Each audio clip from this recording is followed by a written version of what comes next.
todos de nuevo. En este vídeo vamos a ver el repaso de la clasificación de los triángulos que ya habéis visto en cursos anteriores. Vamos a pasar muy rápido por este vídeo y simplemente vamos a recordar las definiciones y una pequeña notita al final. Lo primero, podemos clasificar los triángulos según sus lados, según cómo sean sus lados, el largo de sus lados. El primer ejemplo, o la primera clasificación, mejor dicho, va a ser esta, que es el triángulo equilátero. Y tenemos aquí su definición. El triángulo equilátero es un triángulo que tiene sus tres lados iguales, es decir, todos sus lados miden lo mismo. Este lado de aquí mediría lo mismo que este de aquí y que este de aquí. Pasamos ahora al isósceles, este de aquí. El isósceles se caracteriza porque tiene dos lados iguales y uno desigual. En este caso, pintamos en verde, por ejemplo, los que son iguales de aquí, serían este y este. Pintamos en rojo los que son iguales del segundo, este y este. Y pintamos en azul los iguales del tercero, que sería este y este. Son dos lados iguales que no tienen por qué ser los dos lados de arriba. Aquí, como podéis ver, tenemos el lado de la derecha y el lado de abajo, los que son iguales. Y por último, el triángulo escaleno, que es el que tenemos aquí, que en este caso no tiene ningún lado igual. Son los tres lados desiguales. Si cada uno mide una cosa distinta, entonces es un triángulo escaleno. Y luego continuamos con la clasificación según los ángulos. Según los ángulos, vamos a tener primero un triángulo rectángulo, que es aquel que simplemente tiene que cumplir la condición de que tenga un ángulo recto, como este de aquí y como este de aquí.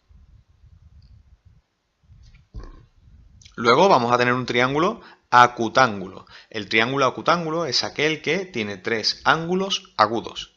Es la única condición que tiene que cumplir, que sus tres ángulos sean agudos.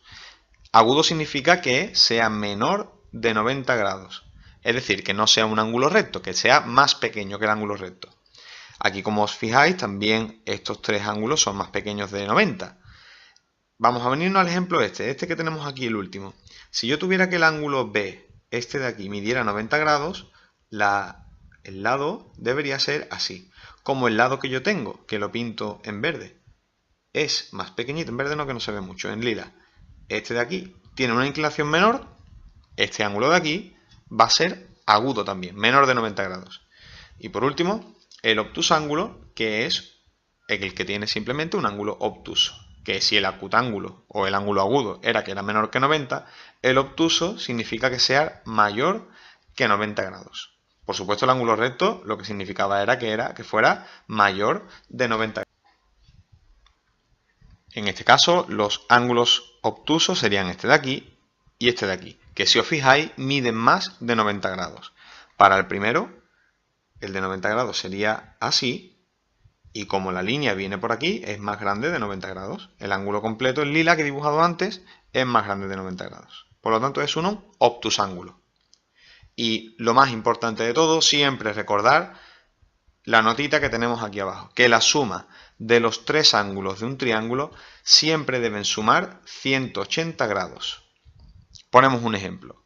Si nos venimos al primer triángulo de aquí, si este midiera 60 y este mide 60, 60 más 60 son 120 y hasta 180 nos quedan otros 60. Si este midiera 80 y este midiera 80 también, 80 más 80 son 160 y 160 hasta 180 nos quedan solamente 20 grados. ¿Vale? Y así serían todos los ejemplos. Entre los tres tienen que sumar siempre 180.